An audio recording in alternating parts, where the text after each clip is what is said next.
All right, so we're live. Just give me a moment. Hello, everybody. Is this nonsense? Comes Cat. Always an adventure. Look at that. It's like shark fin, you know? Right. Well, Jaws just celebrated 50 years, actually. Was it 50 years for Jaws anniversary? Yep. 50 fucking years, man. 75.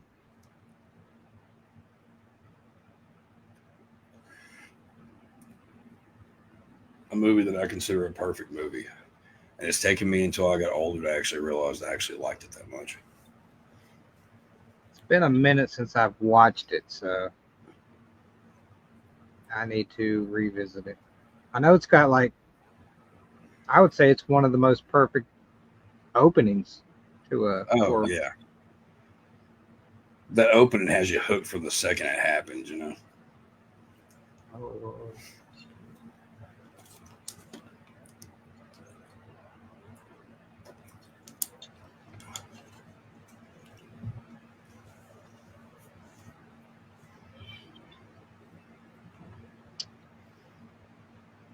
All right, I think I got it shared. Just making sure. I have to check on the actual Facebook. The difference between, yeah, we're good. So we're live. The difference between Facebook mobile and the desktop Facebook is stupid. Oh, yeah. All right. Hello, everybody. Welcome to another live, and I got Chuck Nasty with me. So, Howdy. It's good to see everybody tonight. Without further ado, I'll let you introduce yourself and tell the people who you are and what you're all about. Okay. I'm Chuck Nasty. I write hardcore horror, which is, kind of, it's extreme and splatterpunk all in one, I guess, because I write a little bit of both. I'm a horror writer first and foremost, all around. I also play drums and do vocals in a band called Bastard Sons of a Judascope. And I'm a family man and a good old Southern boy. Nice. So, there you go. So what you been up to lately? Working on 3, kind of 4 collaborations, writing wise, and working on a couple of short stories. On top of been working on the new Bastard Sons album. On top of being dad, and doing the podcast on Tuesdays, Video Store Clerks. Video Store Clerks. Look at that plug. It's good shit. There you go. What's the podcast about? I'm not familiar with it. Video Store Clerks. It's me and 3 other guys. We pick a movie every week and we talk about it. The following week, and we're all goofy and crazy and make jokes and just be guys and talk about movies. And the whole idea is like we're all a bunch of guys that never left the video store. We're still VHSing it over here. Nice. Has there been a movie? Do you watch movies you've seen before, or do you go for stuff that you haven't? Half and half. Okay. We've been doing this. We've been doing this thing where it's every week somebody has a different choice of movie. At one time, we were all like picking the movie together, and that was a fucking mess. So we started being like, okay, well, yeah. Can you hear that banging real bad? Is that coming through? No. Okay. If anybody hears banging going on, I've got roof damage being taken care of right now. So sorry if you do hear it. But yeah, we watch a little bit of both. It's kind of like, it's kind of nice because there's movies that are chosen that I would never watch otherwise, except when I have to. I watch predominantly horror films, so a lot of the movies that I, throw out there are horror, with occasional, some 180s here and there. You definitely strike me as the rom-com. So. Yeah, definitely a rom-com guy. No, usually as rom-com as I go, is like Natural Born Killers. You know what I mean? Like that's a love story to me. Right.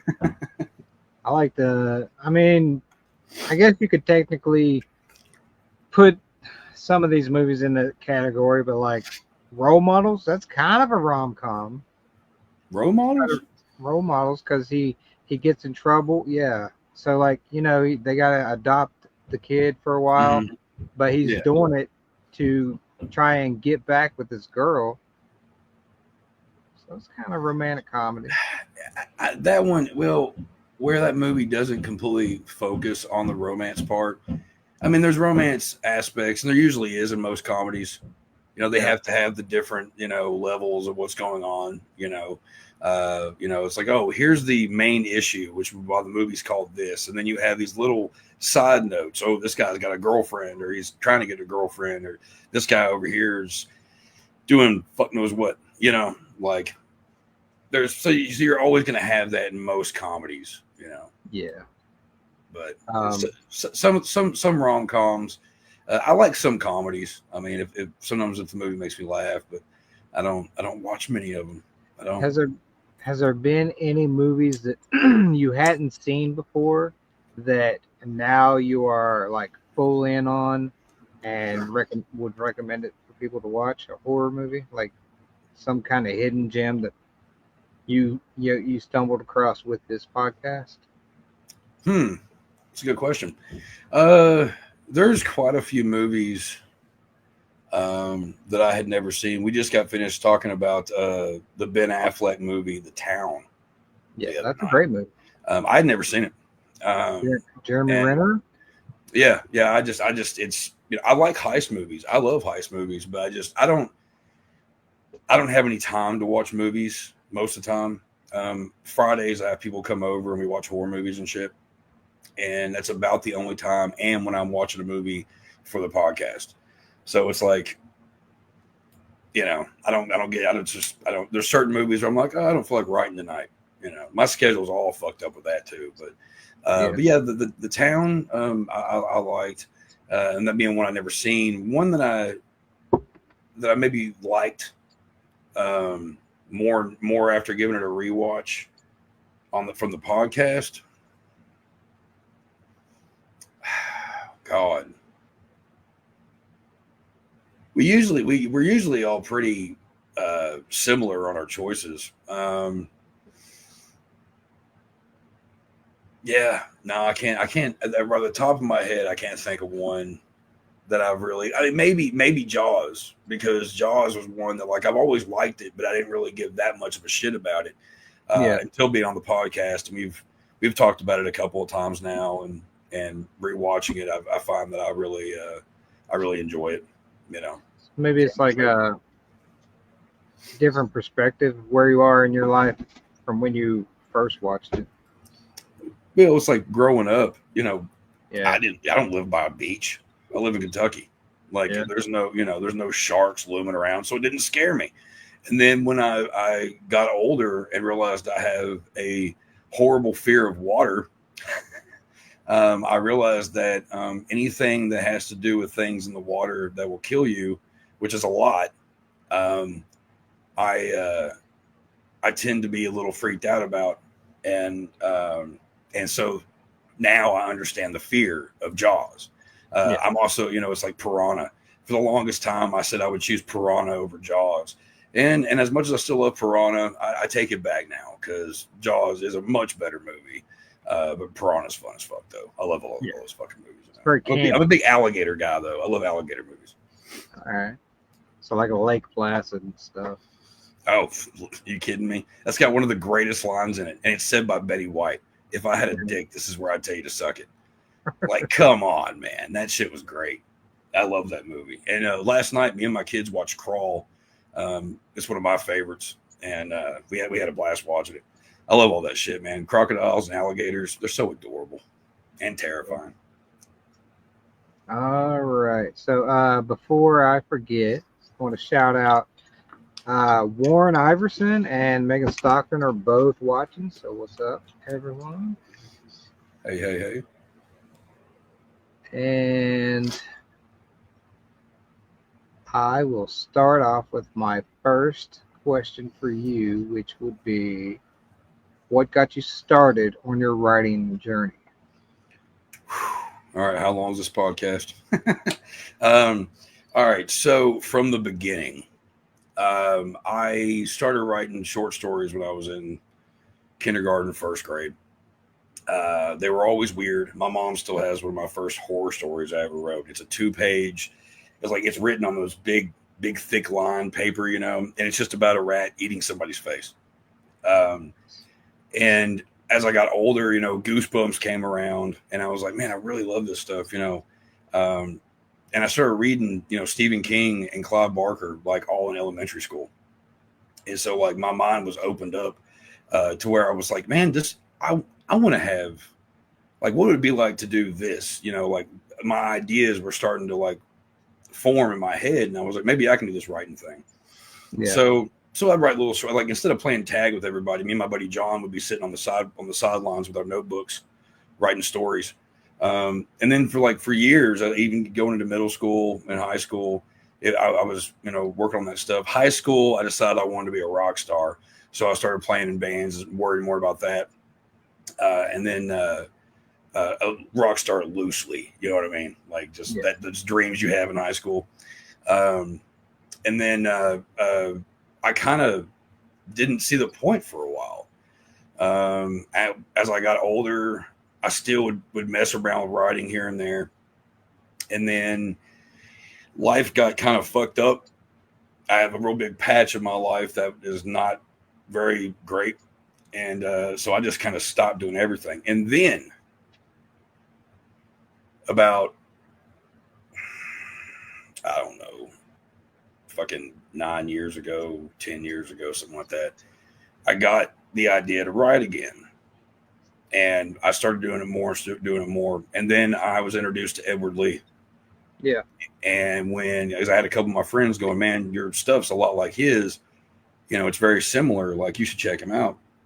And like Edward Lee was kind of like the new me when it came down to it. Because I didn't know about splatterpunk and extreme. I just knew about horror, And then I found out that I started reading like, a little more of this, a little more of that, and realizing, oh shit, okay, so there is a place for graphic writing like I do. So and I kind of started paying a little more attention to my craft, and I started writing short stories again, and picking up on this and that and the other, and then eventually I made some friends, and they helped me get my first couple of books out, and and I've only gotten better, and I'm kind of full train now when it comes down to it. Like I write every night, mostly every night, give or take a night or two, whenever I'm able to, and I've always got at least 3 projects going on at once. Like I said, right now I've got technically 4 or 5 going on at once. So I don't ever leave. Like, I'm not kidding. Like, now that I do this shit all the time, I don't want to leave the house. Yeah. I go to band practice every week. I, hang out with my kids and shit. But whenever I've got free time, unless somebody's making me get out of the house or be social, which is very rare, I'm sitting right here, locking down, pages and shit. And it's kind of just become, if I'm at the grocery store, all I'm thinking about is the next story. Everything influences my ideas, everything. And it's just so, like, I don't know. It's weird. I really wish I would have taken more notice to my craft early on, you know, instead of being a jerk off punk rocker. Yeah, I think people that righted or wrote in the beginning and then kind of let it fall by the wayside and then picked it back up feel that way. But Yeah. had that happen, who knows what might be now? But also, if you're happy with what you're doing now, that's the path that life led you. So you can't really regret that. Oh yeah, yeah, 100% on that one. Like, yeah, I wish I would have paid more attention to that side of my creativity earlier on. But there's some reason why I'm here now when I wasn't there. Then. Yeah. It's like I think it's because I take it seriously. I take it more serious than I did ever. You know what I mean? Like, Yeah. I actually want to learn more about my craft, um, and I don't know, just make things more entertaining, more wild and crazy and stuff, and smoother for my readers, to read and enjoy. I love entertaining people, and I get to occasionally make them laugh, make them cry, make Might them make me gag. gag. Yes. Like it makes me happy. It's my pleasure. So we got the one and only Dan Schrader joining us. That He motherfucker. says sometimes taking a shower he gets inspired. So he must be a big fan of Porky's. And then Ouch. he said bubble baths work wonders. Question to Chuck and RJ: baths or showers? For Oh, me, shower always. shower. Now my wife, she's a bath gal. She loves a bath. Yeah, I mean, I get it. I mean, there's moments, when a bath can be really nice. I personally don't take them, but when it comes down to the feminine sense, I've had exes that, will spark a blunt up, and they'll be in the bath. We'll have some music playing, some lights going in the bathroom, some candles lit. Make it a whole thing. So a bath can be nice, but showers are great because you're not just fucking washing the filth back all over you. Yeah, you're not Yeah, stewing in your own juices. yeah. It's like when you're like in like the bog or something, and like when you might be in kind of clear water underneath it, but when you stand up, you got all that moss and shit all over you. You know what I mean? And There you except go. the bad thing is you're all your moss from all the Yeah, it just like yeah. fuck gross. Human soup. Yeah. Um, the only way that I would probably take a bath nowadays is like if I needed some to soak in like really hot water with like some Epsom salt or something for muscles or something like. Yeah. Yeah. Or True that. aside from that, I'm gonna be in the shower, like let it wash off me. That's the point. That's there. I think that is one of the greatest things that we take for granted is being able to have a hot day, working outside, whatever, pouring sweat. You come home and you can feel that shower. Water pressure, everything's great. It's like I appreciate it. Every time I get in the shower, I'm like, man, there's some people that still shower outside. They don't have plumbing. So I live in Kentucky and I know this. I live in West Virginia, so we're neighbors. Oh, okay, yeah. Yeah, I was going to Um, ask you where you were at.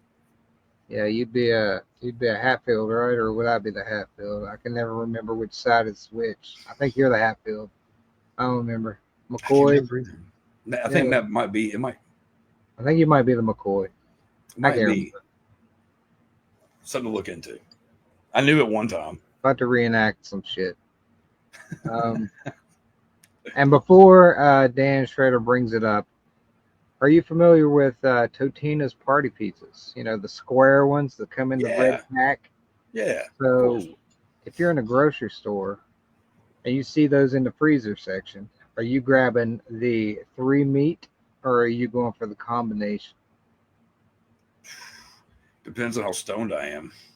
Right? Um, I'm probably going with meats, but I do have my moments where I'm like, just give me all of it. You know. There you go, Dan. I win again. Um, that was a big contention when I had him on.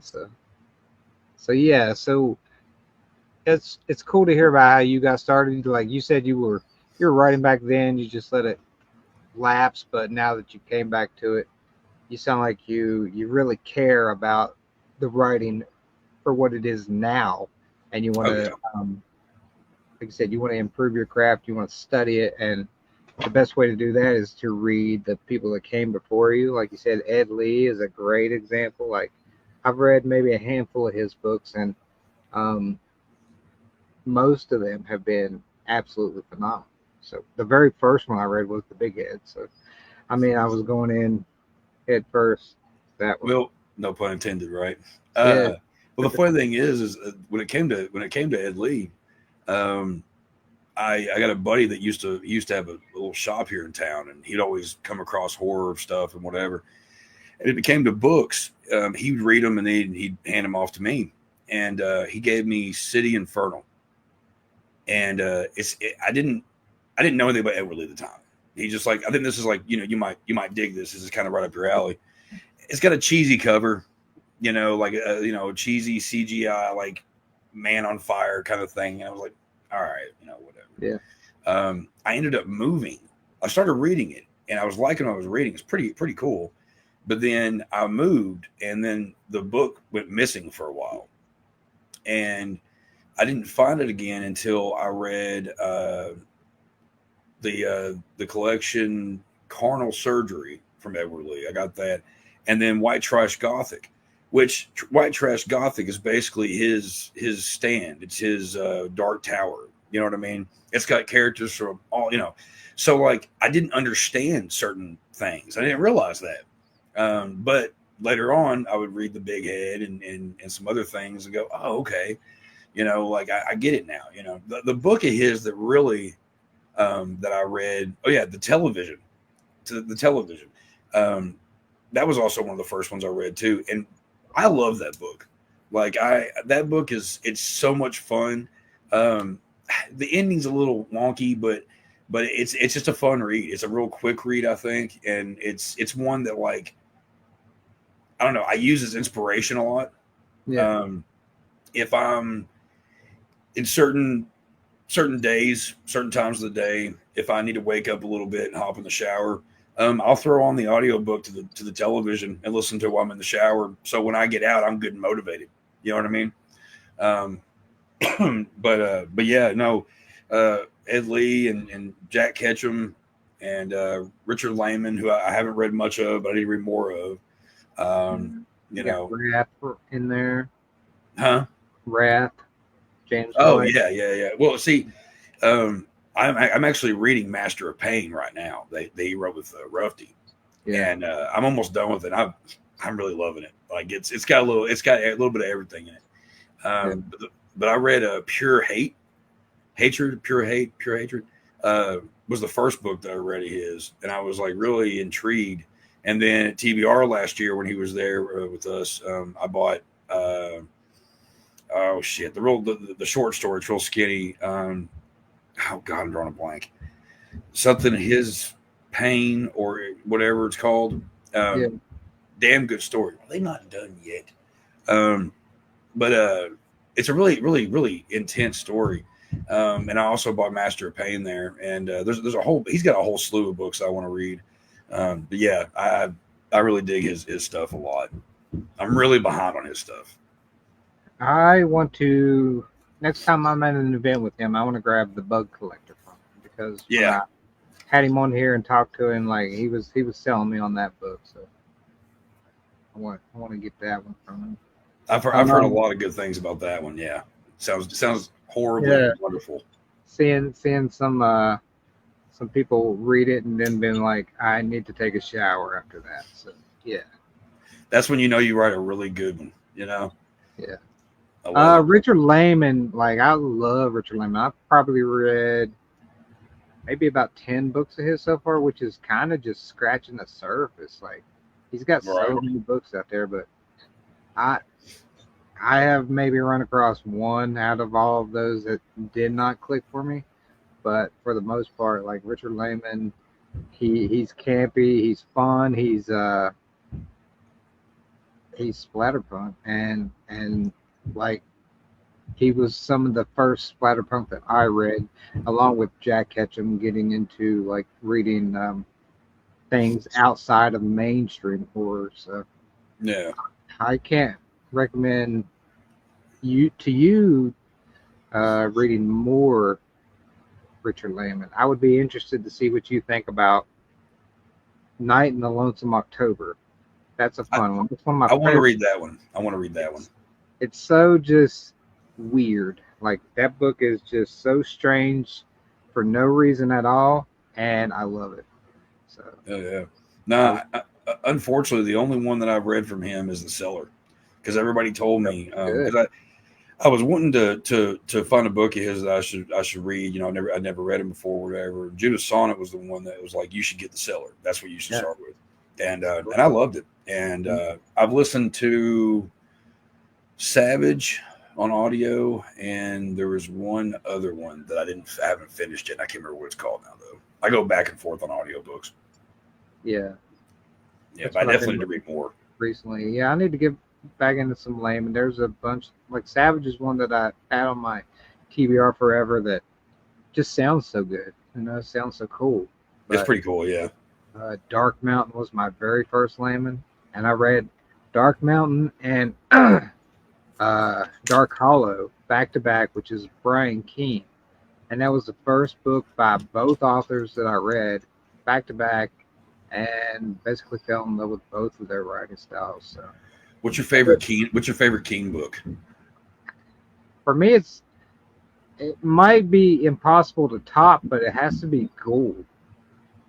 I say I Like want to read that one. I haven't read that one yet. Ghoul is so raw, and the way when you hear him talk about the things that he put in that book that were real life from Hmm. his own experience, like you're like, damn, that's some hard shit.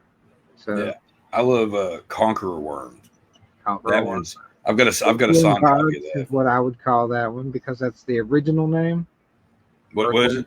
Earthworm Gods.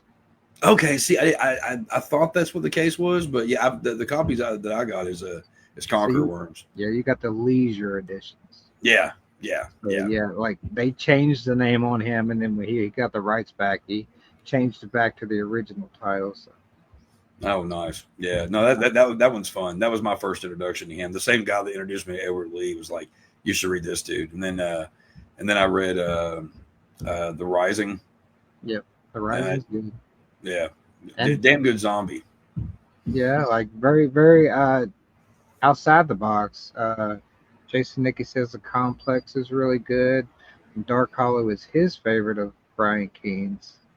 Nice. And then Dan Schrader agrees with the Complex. So trying to catch up on everybody's comments, and it's like not me.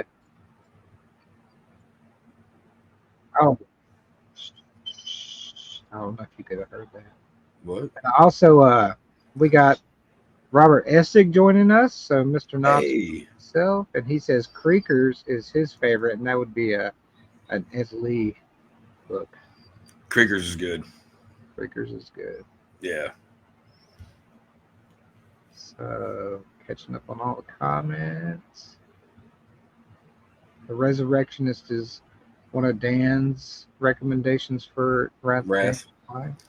I watched the movie they made based off that, and have you seen? I can't remember what it's called, but because they changed the name for it. I don't It's think I have. it's not horrible, but it's not great either. Like the whole time I'm watching it, I'm like, I really want to read this book. Yeah. So like, because I know it's going to be 10 times more brutal in the book than the movie would ever be. You know. Yeah. That's so tough when especially like indie author, not big mainstream five, gets to have an adaptation made and they just completely hag it up and butcher it. It's kind of disheartening, but it's also exciting. It has to be in a way because talking about Ghoul, I have seen Ghoul, the movie that is based on Brian Keene's book, and Oh, I've seen nice. a few like small uh, indie filmmaker versions of like some Ed Lee stuff out there. So those are always Header. Header and I think there's a Big Head one that was done really, really well. Like Well, the they didn't prospect. finish it. They Yeah. didn't finish it, but you can watch. Somebody had posted on one of the Splatterpunk groups a link to where you could watch all the finished product.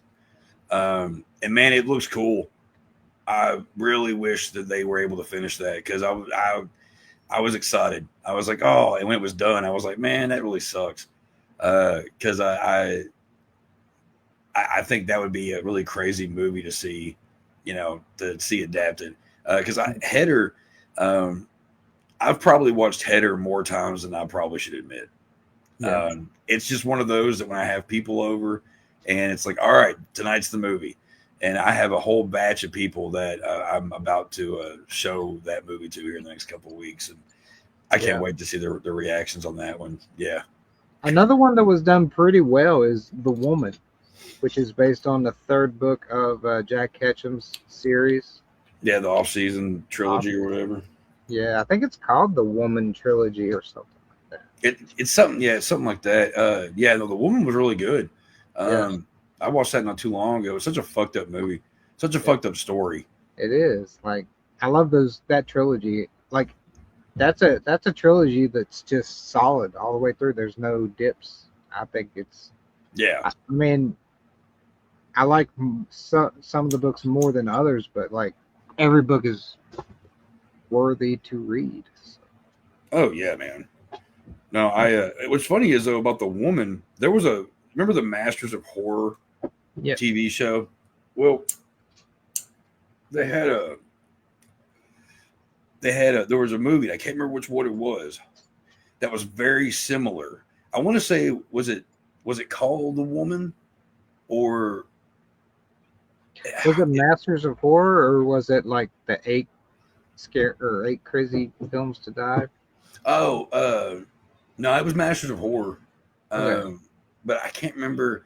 It might have been the one with yeah, I think it was the one with Steven Weber from he was in the remake of The Shining and Wings, Yeah. um, uh, where he finds this woman out in the woods and she's got a really fucked up face, and he kind of like it's kind of a very similar thing.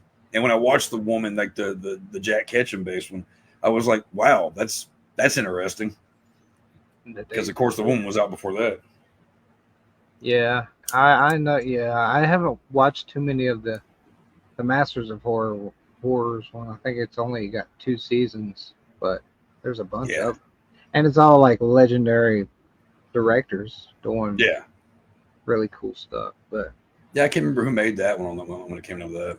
I was a big fan of the Eight Films to Die For series too. I think they got up to like series 4, Yeah, they were really good. Yeah, I and haven't watched those in some of forever. those are adaptations because Clive Barker has one for sure. Um, There was a yeah, couple. There was a couple he had either on there or Masters of Horror or both. Because he had one that was like about some orgy with a bunch of like dead people or something, and then there was another one that where this writer is in this apartment with all these this hotel with all these other people, and like somebody ends up at the end of it, everything turns into pages or something. I can't remember what it's called though. It's really interesting one, definitely. yeah. Jason Nicky says that movie is called Deer Woman. Is it Deer Woman? I couldn't remember Or, if it was or, Deer Woman or if it was a or different one. Jennifer, maybe directed by Jennifer. Argento. Jennifer. It's Jennifer. Yeah, that's what it was. That's what it is. Because I kept thinking in my head, I was like, is it Deer Woman or is it something else? It's Jennifer. But I couldn't remember what Deer Woman was about. But Jennifer's the one that I'm thinking about. Yeah. Nice. All right. So, how has movies? You seem to be a pretty good cinephile, movie buff. How has that affected your writing? Oh, every aspect. Um, Do one you of the think other you write cinematically? oh yeah, oh yeah. Every chapter is a new scene. And I've been told about just about all my books. I think.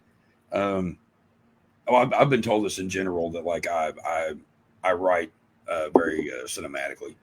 That it's like reading a movie, and I really appreciate the shit out of that too because that's what I go for. Um, my short stories are usually like Tales from the Crypt episodes in my head. Like, I've never wanted to be a director because it seems like it'd be a pain in the fucking ass, right? So, in order to be my own director in my head, then I write these stories. You know, I have all the characters in my head, the actors, all that shit, and it's just I think of when I go to a new chapter, I just think of like scene change, what happens here, going back and forth and all that.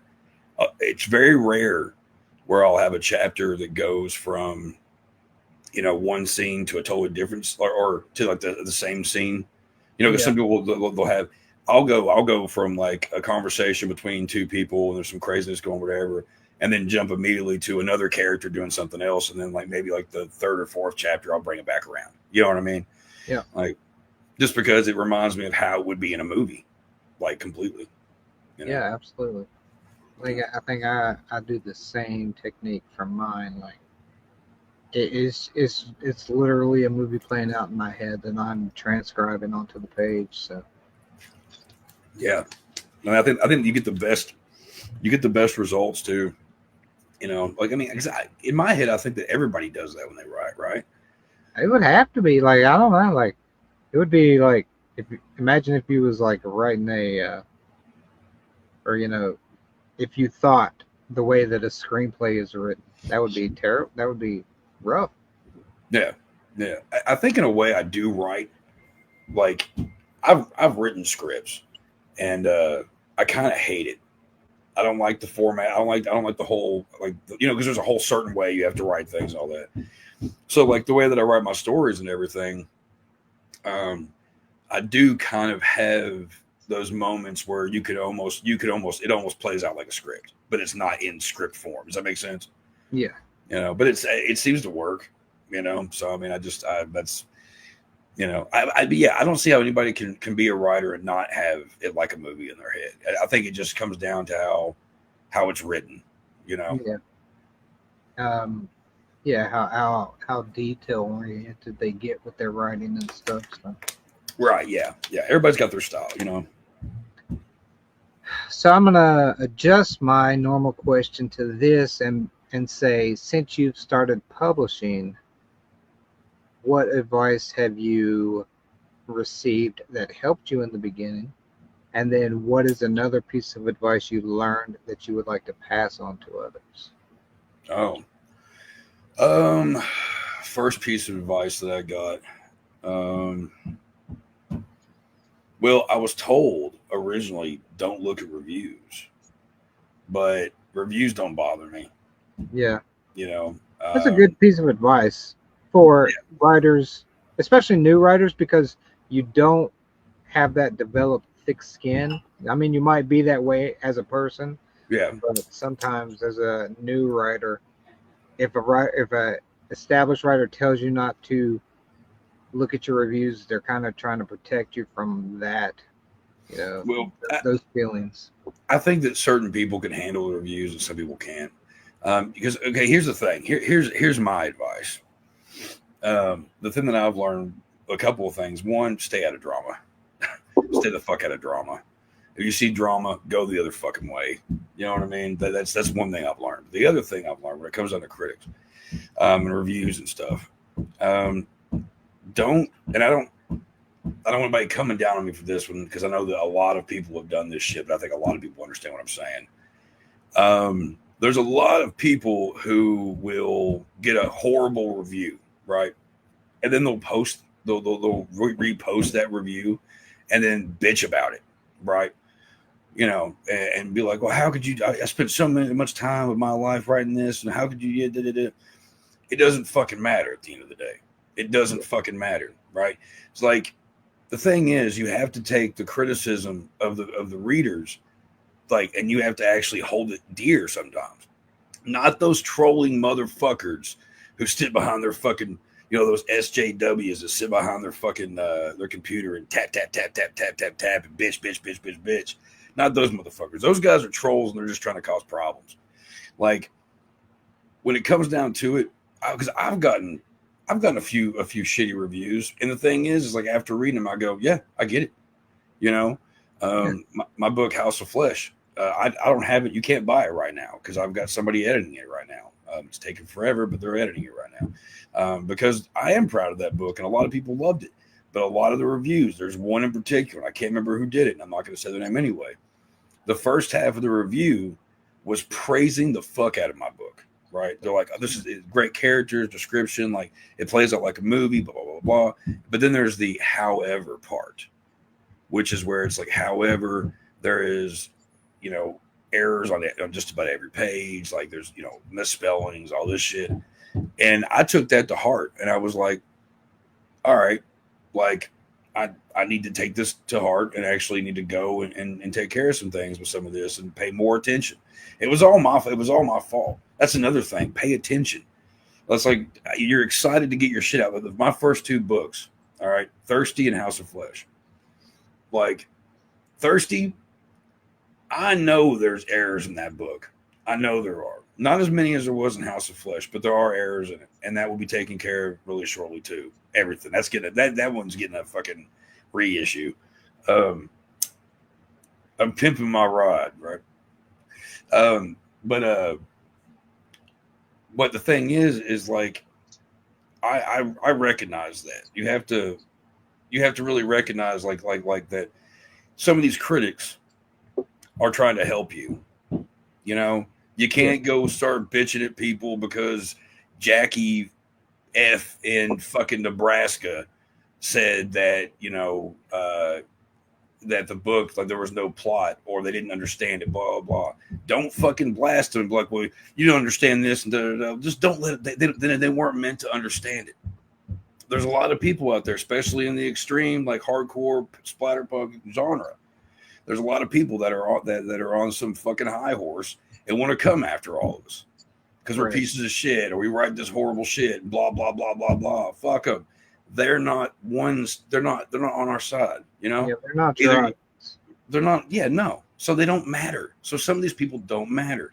I have had so many conversations with authors who've had one or two books out, and they're so goddamn terrified of reviews, or they're so fucking butthurt over every bad review. I go, hey, look, that's your third bad review out of 5 good reviews. I'll take those fucking like those bad reviews and actually like look them down and see if they're genuine. If they're genuine, then fucking work on them. That's how you get better with things.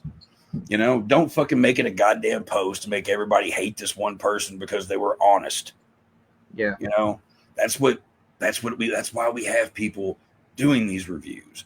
That's why we have people like saying what they think. Like, dude, if it wasn't for the fucking reviewers, half those motherfuckers would never sell any goddamn fucking copy.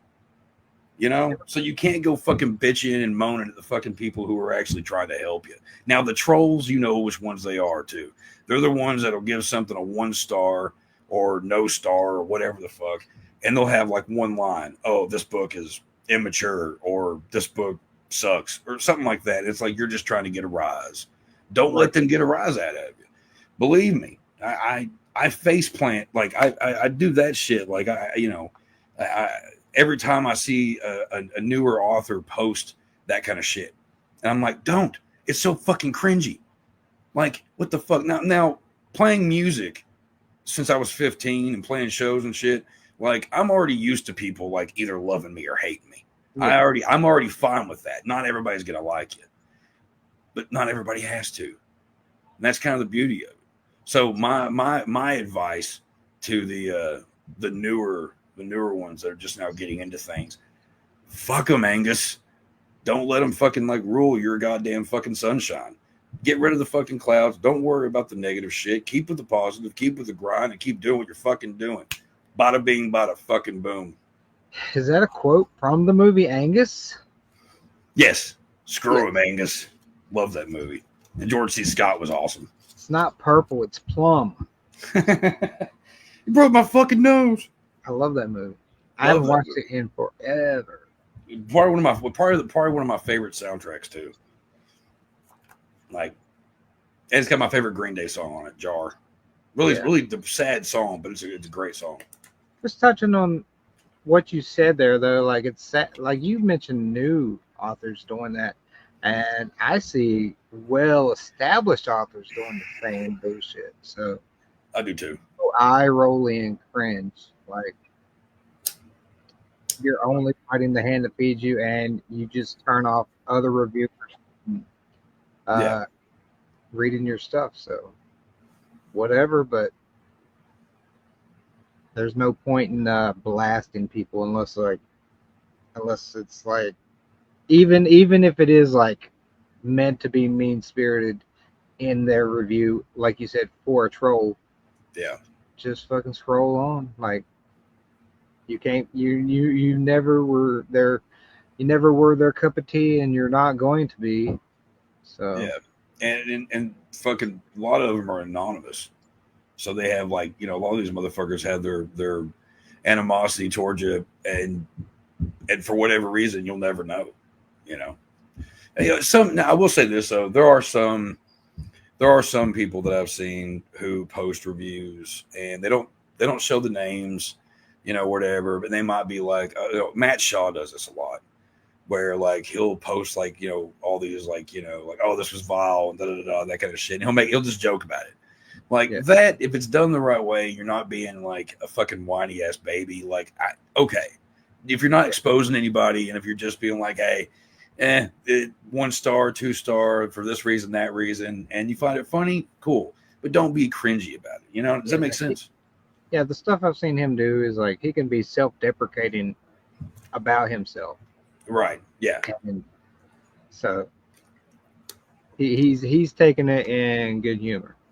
Yeah. Most of the time, maybe like at least publicly, like when he makes those posts. But like, yeah, so, I've just seen just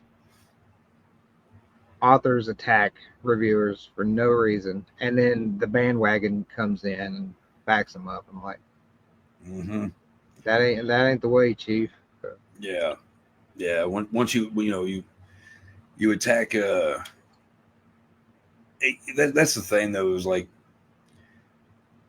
there's a lot of finger pointing, and there's a lot of backstabbing and drama and bullshit that happens. Like the people that aren't a part of it, that aren't a part of the community, have no idea of it. It's so funny because it's like I'll be telling some of my friends about some of the drama going on in like book world and shit, and they're just like, really? Like I'm just like, yeah. Some people just they don't. There's a lot of people who claim to be writers, but all they are shit stirrers and social vampires, and they're not there to do anything but suck the life out of everybody, and that's shitty, Like, no thanks, fuck you. Around long enough to see them come and go, and that's what happens with most of them. Like that is they just pop up, create a stir, and then disappear into the night. Oh yeah, and it's. I was warned about it. I was warned about a lot of things in the beginning that I didn't think was that I was like, oh, that's just exaggerating, like whatever. No, I've been proven wrong many times about the community and stuff, which is kind of why like I'm in the groups and stuff, like the Splatterpunk readers groups and all that, but like you don't see me. I'm not really active online that much at all anymore. I don't have the time. Like I'll post a couple of things, whatever, book stuff, band stuff, whatever. But like personally, I don't have the fucking time to just sit here and scroll, because that's precious time I could be working. Yeah. That's why I don't do I don't do group chats and stuff. The last couple of times I was in group chats, it was just a headache, and then people got offended that I wouldn't end the fucking groups, and it's like, sorry, I'm busy.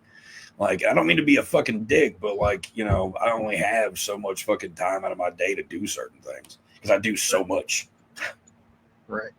This whole conversation too that we're having, it leads into the next question. We probably touched on it, but what has been the biggest surprise to you after joining the horror community? And I think we probably touched on bits and pieces of that. So, focus on the positive. What has been the biggest surprise to you? And that could be authors, readers, reviewers, anything. I would probably say that. I mean, there is a good community. There's a lot of good people in the book world. Especially in the extreme world. A lot of fun people. A lot of fun people to talk to, and get to know, and like, and banter with. That's readers, reviewers, and other authors. So I've learned that I've learned about the community as a whole, and realized that not all of it's full of shitheads. So that's positive. Yeah. Um, I let's see. Let's give another positive. I learned that people will really sink their teeth into you, and really enjoy what you're doing, if you're not a fucking asshole. Um, and because there's a lot of authors I've reached out to, um, that I didn't think would really want to fucking talk to me or whatever, and most of them, man, I've made pretty good friends with, Yeah. and hell, one of them I'm doing a collaboration with right now. So I mean, there's a lot of good people, and it's nice to feel a part of something like this, Yeah. uh, and yeah, there's a lot of drama, but there's a lot of drama everywhere. Just like I said, you gotta pivot around it. It's like, oh, I know that group of people over there. I'm gonna go to the side of the street over here. Oh, there's those people. I'm just gonna keep going straight. Maybe I'll backtrack, and then I'll get rid of those people and those people, and I'll start hanging out with those people. You just got to know, just with anything, It's like hopscotching through a landmine field. Yeah. It honestly is. So, I mean, in a lot of ways, it's ridiculous. I mean, is it not ridiculous to you of how much drama like actually happens within the community that people have no fucking clue about? you have no It's idea. You have no idea. So it's mind blowing to me. It really is. that's generally my tactic, is to circumnavigate it as well, unless I need to be directly involved. Right. Yeah. Right. Aside from that, like that's them. I'll watch if I can help. I'll try and help mediate. Right. But people just need to chill out most of the time. Yeah. Nobody takes a second to breathe. Yeah, that would solve a lot of the problems. Is to stand back, see the whole picture, and then establish where you're at and what's going on and what you can do to move forward and past these situations. Yep. That's sometimes that's all you can do. There's times where like I'll get on, just to post something about my book or whatever, and I'll see some posts on Splatterpunk group, so I'll go on there and just kind of scroll, and just see what's going on. And then I'll see like 4 or 5 like really over dramatic fucking posts or a post, and there'll be like 50 comments just fucking just cat at night non-tails and people, just fucking just whooping them over and over again. It's like, dude, they made one comment. Now everybody's just ganging it, and then you have like 50 other people who join the fight, and you're like, what is this, high school?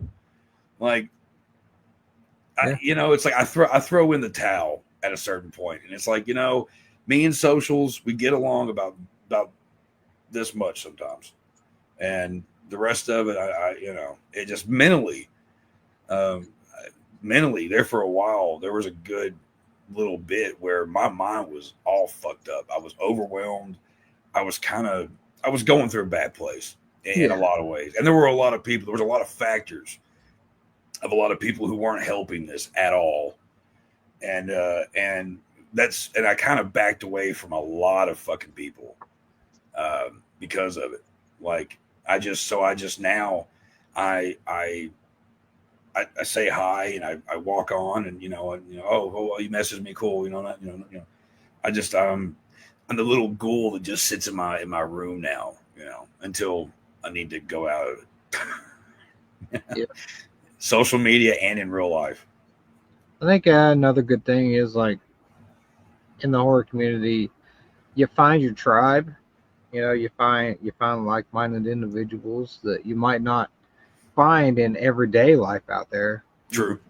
Like, not too many people generally in your day-to-day life might thrive or appreciate horror, whether it's movies, reading, anything like that, gaming. Right. They your day-to-day life people most likely are not in that tribe. So that is one of the pluses of finding the community and getting to share that love with those individuals. So No, I told, yeah, that's definitely on that. 100%. Because there's a few people that that I've made friends with that, like, if I'm feeling a certain way and want to talk about this movie or that movie, I know the people to go to. It's like Judith Sonnet. I'll hit her up all the time, or she'll hit me up. We'll talk about classic horror movies and shit all the time. And Yeah. if I've had a few drinks and I'm watching a certain movie, I'll be like, I wonder what Judith thinks about this, or I'll reach out to, a few other people that I'm just like, if I want to talk about like brutal death metal. Like, Yeah. I'll reach out to Ryan Harding, and then we'll have a whole conversation about brutal death metal and all kinds of shit and bash newer movies. Jason Nicky's a good person to talk to if you want to talk movies. He's all and him and Megan Stockton, like they Right. both were well watched in their. Oh yeah. So like, if I'm looking, Jason and I have had many conversations about movies. Definitely. yeah, if I'm in the mood and I'm looking for something specific to scratch that itch, like I'll reach out to them, and they'll generally have some recommendation, and even like general recommendations, like they have good taste in movies. So that's what I appreciate about talking to them about the stuff. And like, probably one of the best horror movies that I've seen in a good long while. Ooh, what? I think, well, a couple. Like The Heretic was just really great. I love And that I movie. think Jason was the one talking about it. But I went and watched it that night when I saw him and probably a few other people say how good it was. And absolutely loved it. Like that's generally the type of movie that I like. Something like some mind fuckery and stuff. Yeah. But also he always harped and recommended In a Violent Nature. Oh, And Friday the 13th, like many, is one of my favorite horror series of all time. it's the ultimate slasher. Yeah, it's the original. Well, It's not the Halloween original, but predates it a little bit, but like Yeah, it's the one. we when it comes down to that, like we're all familiar with the hockey mask. Yeah. You know what I mean? Like, And that it's wasn't even just- till movie 3. So what is it? and the hockey mask wasn't even till movie 3. Right. And the second one's my favorite. I think he looks the creepiest with the fucking mask on, I'm a Friday the 13th baby. So Yeah. like I have an even deeper love for the, like I've got like 3 different Friday the 13th posters in that room, one in this room. Like, yeah, I was love that born shit. on the 13th, so it's like every so often I get a Friday the 13th birthday, so I dig it. Do you have marathons? Me and my friends usually do the whole marathon thing every Friday the 13th. Yeah, and we only had one this year, like one. I Yeah. think it was June. Yeah. It was the actual birthday of the character Jason Voorhees. So it was kind of a special one. Yeah. Oh, wow. I know. Isn't it weird? Yeah. I had a few friends over actually that night, and we got pretty wild celebrating old Jason Voorhees. Yeah. So yeah. In a Violent Nature, though, you mentioned that one. I like it up to the last 10 minutes, the last 10, 15 minutes of it. Yeah. Like, I enjoyed it for what it was. I wasn't going in expecting no Oscar-worthy or hoity-toity horror film. It was perfectly what it set out to be, and I think now that they are working on the sequel to it, it's just going to get bigger and better, which is what you want out of a new horror franchise. So. yeah, I'm curious with the second one. I'm looking forward to it because for the most part, I really did enjoy it. Yeah, like if you could show me a kill that I've never seen in all the horror movies that I've watched, like the yoga scene is the one that sticks out to me, and I've never seen nothing like that. Yeah, it's brutal shit. And then the mask, the antique fireman mask that they use, that's instantly iconic. So I think it's cool, but I think it also looks kind of goofy. But I think it's cool. I think it's. Like I think I don't hate it. I don't hate it.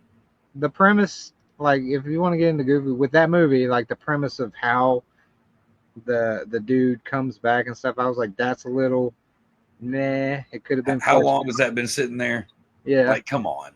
yeah. It's kind of there's things throughout that movie that I try to ignore, but there's some kind of thing like questions, but But I if can I let was certain watching, things slide. yeah, if I was watching that movie at a like a drive-in, that's perfect. Like Oh perfect yeah, 80s homage slasher and great kills. So yeah, I just hated the ending. I hated the ending. yeah. Everybody tries to justify it to me, and I'm like, it wasn't needed. It wasn't needed. We didn't need the girl screaming through the woods for fucking 6 minutes. We didn't need the whole monologue from the woman. Like it was just it didn't make a whole lot of sense in my opinion, and it just was just it put my buddy that when we watched it the first time, my buddy fell asleep. Like, we were all for it, and then like that happened, and he was just over here snoring. I was like, yeah, that was Yeah. But again, I'm a stickler. I still like the movie, but I'm a stickler for endings and shit. And I do want to see the second one. I'm hoping that actually happens and it's good. All right. I think this is essentially the final question for you, Mm-hmm. and that is: are you a pantser or a plotter, and or a hybrid of doing both? Oh, I'm more of a prancer than anything. So you're a pantser. Prancer, yeah, prancer, pantser. Yeah, no, I most of the time, I'll have an idea in my head, and then I'll sit down. The important thing to me is once I get that first paragraph, Yeah. like the first couple of paragraphs of something are the most um, important because those paragraphs are going to make the reader want to know if they want to keep reading or not, usually. And that's why a lot of my stuff, I try to have something kind of crazy in the beginning to kind of hold the reader just enough to where like the shit that's kind of slow is okay because I'll pick it right back up if that makes any sense. But Yeah. I don't. Um, Only in recent times have I really written anything down, even notes.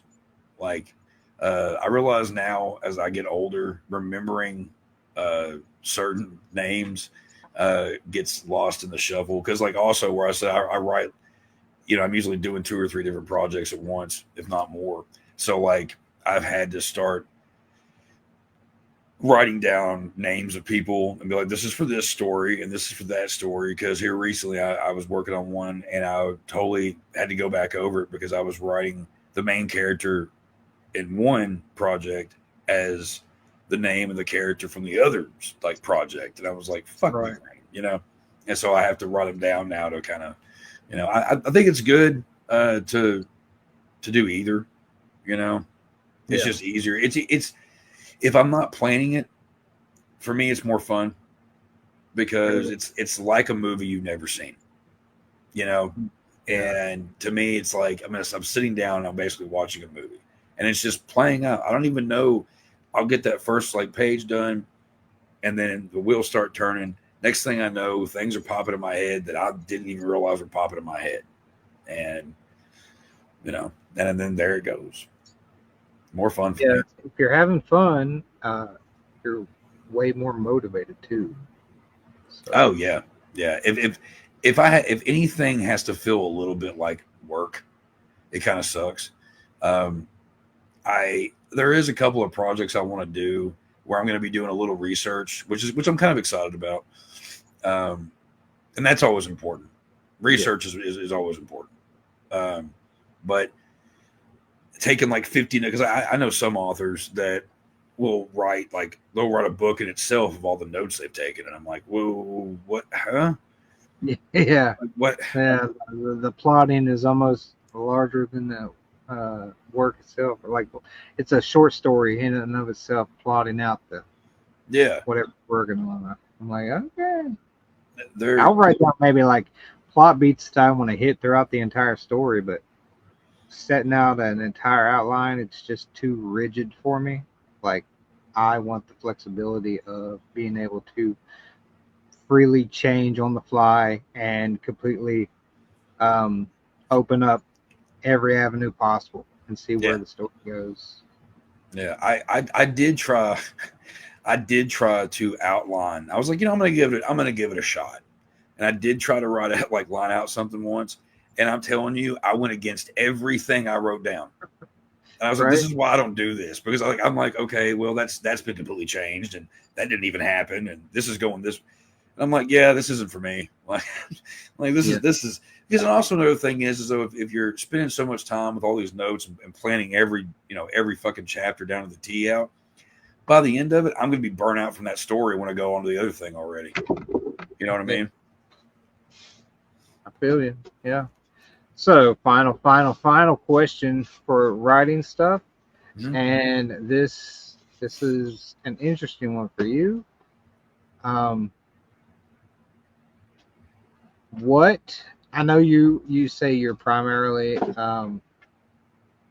splatterpunk, extreme, and you said hardcore or horror when we started. Hardcore horror, yeah. Outside of those, what's a subgenre of horror that you have wanted to tackle that you have not yet, but looking forward to in the future? Well, first, everything's going to be at least in the extreme, no matter what other genre I write in. Noir. I would like to write. Um, I'd like to do some, like, Crime? crime novels. Yeah. Some old school detective. A beautiful woman walks in and feeds him a line, and next thing you know is he's tangled up in a spider web. You know what I mean? Like, and have those little, because like anything I write is going to be brutal in some way, shape, or form. That's just something people have to accept with me. Um, and I've already got some ideas, and but yeah, that or Western or both. I've tackled both in short stories before, and that have been in anthologies.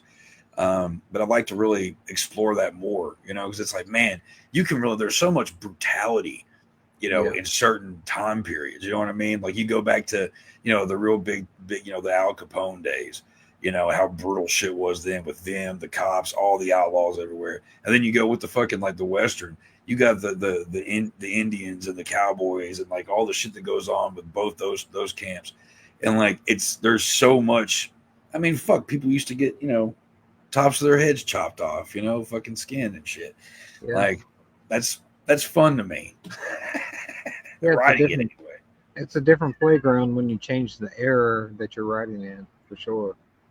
Oh So yeah, outside of a contemporary, like, yeah, it opens up different things, like you was saying. So that's cool. Like, I think it's inevitable for most horror writers to eventually either tackle one or both of those two subgenres, because yeah, for whatever reason it seems like every horror writer has some sort of crime noir story in them yeah, that claws out. Like, look at every famous huge author, especially like point to Stephen King or something.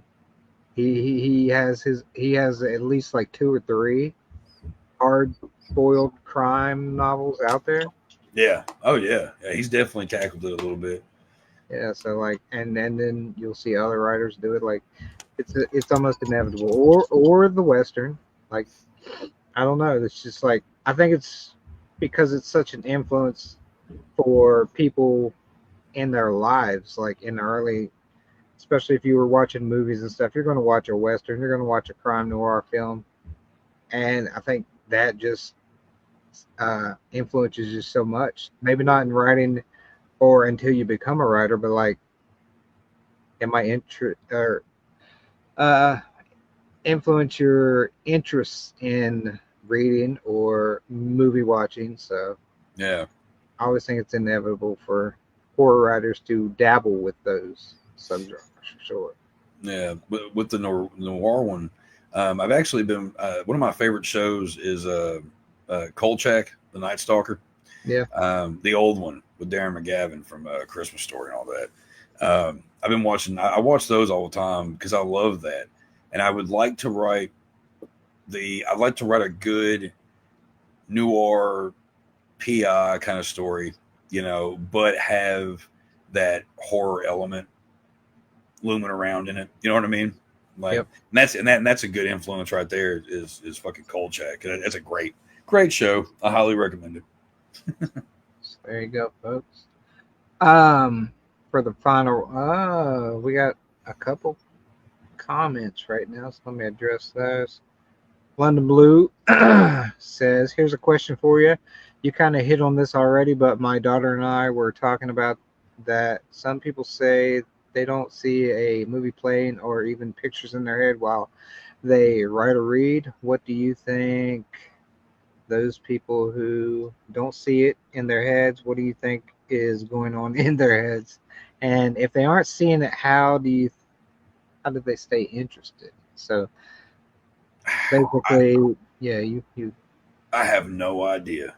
Because I mean, because when you're writing, I mean, don't you know, you're thinking about things, you're seeing things, you've got, you know, images in your head. Like, so for if that is the case, to where somebody just writes and they don't see anything in their head at all, like, I don't see how that's even possible. So I don't know if there are, you know, I'd like to talk to somebody, because that's just bizarre to me. And but also it's also bizarre to me how some writers they'll write the ending of their book first, and then that's a whole other thing too. I don't understand that. That just takes all the fun out of it. But anyway, yeah. So I have no idea.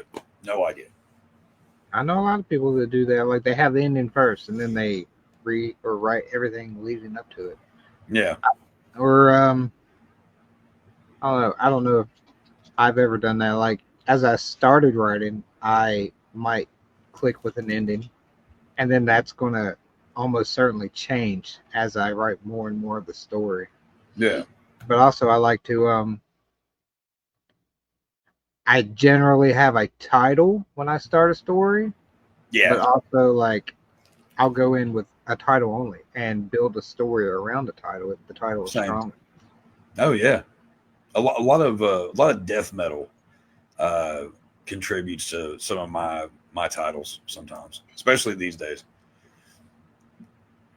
And then she says, on the same subject about the people that don't visualize, she says, "Do you think this is why some people don't rave over some books that others do? Maybe because they can't see it like others do?" That's damn. That's a good. I mean, that's a good thought. That's a good possibility. I've never.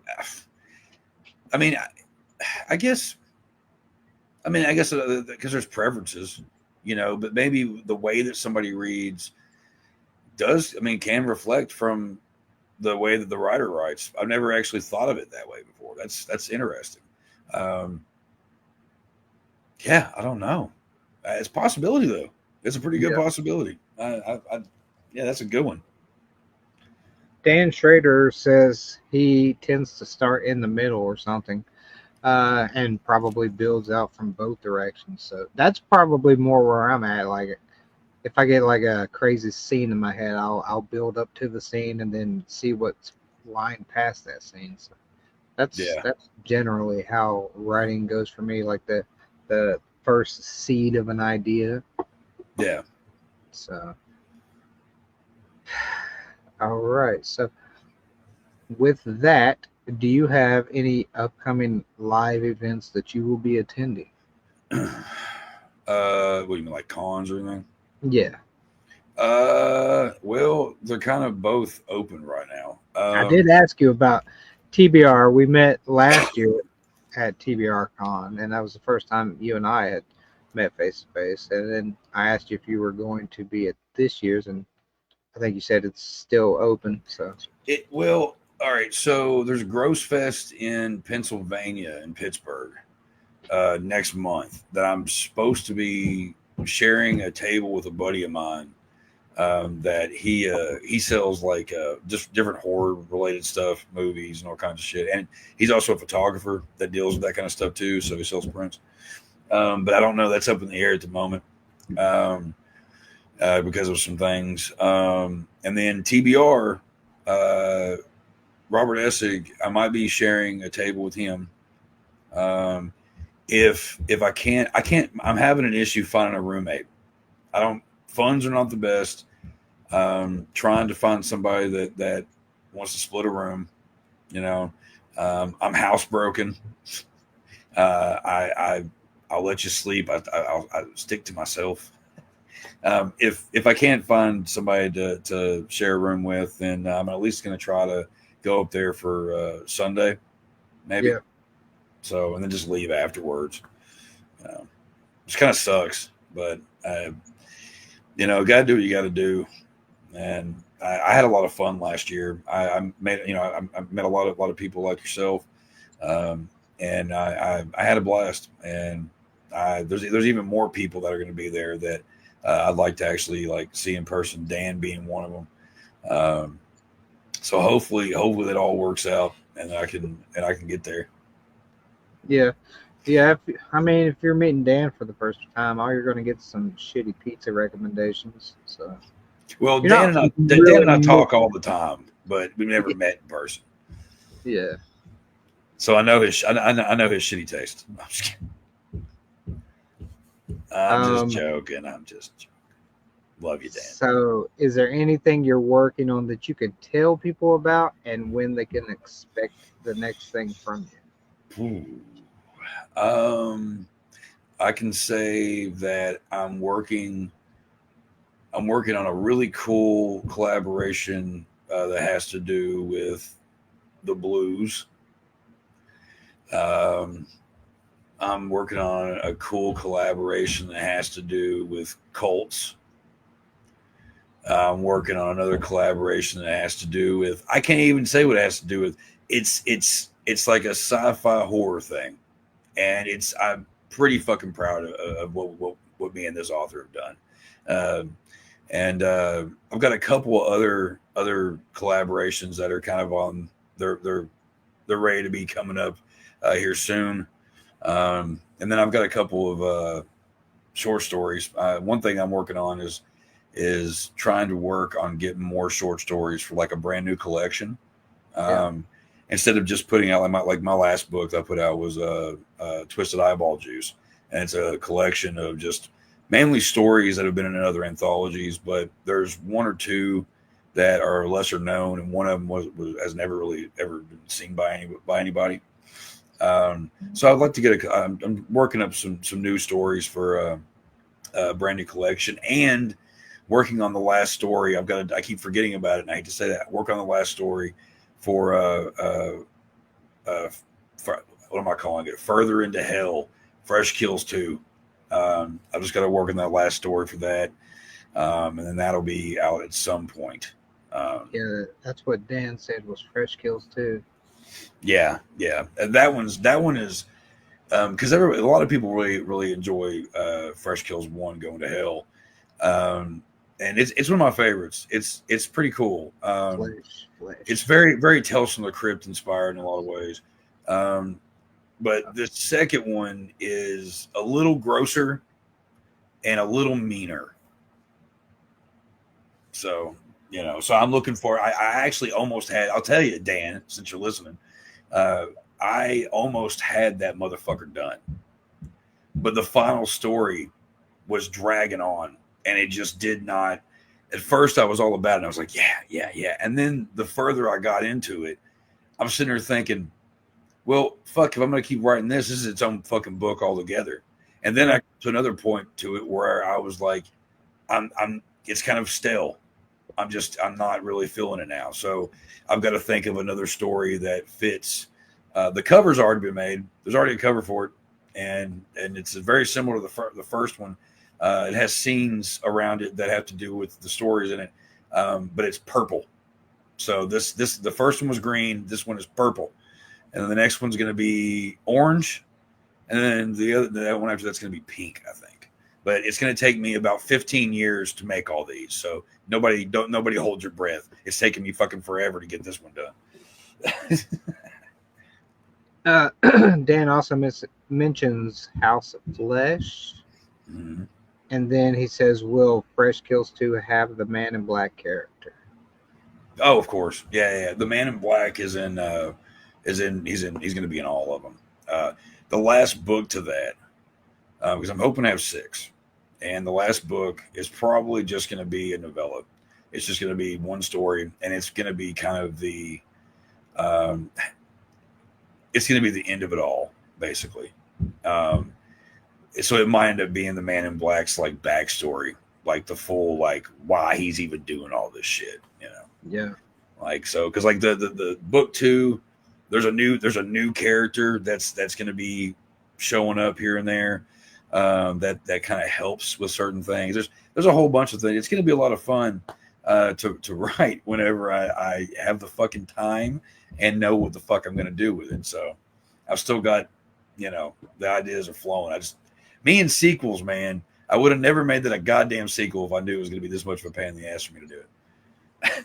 London Blue says those stories that drag on, she believes that they need to be expanded into larger pieces of work. Which True. Probably is true, yeah. Very true. Yeah. My book, Lot Lizard Stew, it's almost 400 pages, and it was supposed to be just a novella. And I realized halfway through, I was like, this is going to be bigger. And it was way bigger than I was expecting. So, yeah, I agree. If you like the direction something's going, but it's kind of dragging, shelve it for a little bit. And then if you still like the idea, come back to it and just stretch it out and just make it its own thing. I totally fucking agree. Yeah, I do too. So, final thing to go over with you, Chuck Nasty, is where can people find you and your books on the internet? Well, Amazon on there. I don't know. So I go through most of my books except for Thirsty at the moment. Go through Bainham Books. And I know that I think Barnes and Nobles is one of them too. Amazon's just the main one I always go to, but I think you can go on Bainham Books, and I think it shows you where all you can get the stuff at. I'm pretty sure links or something. I don't know. I haven't been on it in a minute since they've changed things around. But yeah, you can find me on my Chuck Nasty page on Facebook. And I highly everybody should come like my page on like my Chuck Nasty page. It looks a little sad. But also my band Bastard Sons of a Judas Goat. Check us out on Facebook and Spotify and YouTube and Bandcamp and all that stuff. And then I'm hoping this is another fucking setback with my luck. Hoping to have my books in here soon, so I can also get to a few people out there who have been waiting for signed copies. Because I've been out. So yep. Yeah, so that's and the podcast we talked about in the beginning. Huh? The podcast we talked about in the beginning. Oh yeah, shit, my bad. Video Store Clerks. It's every Tuesday night at 10 o'clock, 10 p.m. Eastern time. And you can find us on YouTube. That's where we shoot live from. Facebook sometimes whenever it lets us.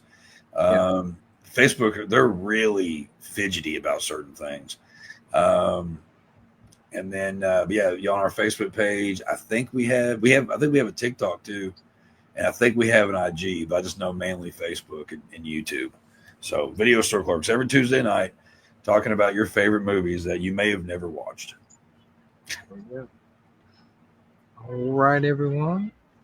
Chuck Nasty, it's been an honor. It's been a pleasure. Tonight, so always good talking to you. Yeah, hopefully man. I see you in September. Hopefully. Fingers crossed. Fingers crossed things work out to the best. Like I said, if I'm not going to be able to be there the whole weekend, I'll be there at least for Sunday. Yep. So, all right, everyone. Thank you all for joining and dropping your questions. Fuck you, Dan Schrader. Nah, I love Dan. Yeah. We love Dan's good people. He's good people. I like He's good people. I'm not going to tell him that to his face, but through the internet. Right. All right. But all right. Thank you for joining me. anytime in the future you want to come on and promote one of your books or something you have coming out, just reach out to me and I'll gladly have you back on. Hell yeah, man. I appreciate it, dude. It's been a pleasure. This has been fun. Yeah, absolutely. So until next time, everyone, thank you all for joining us.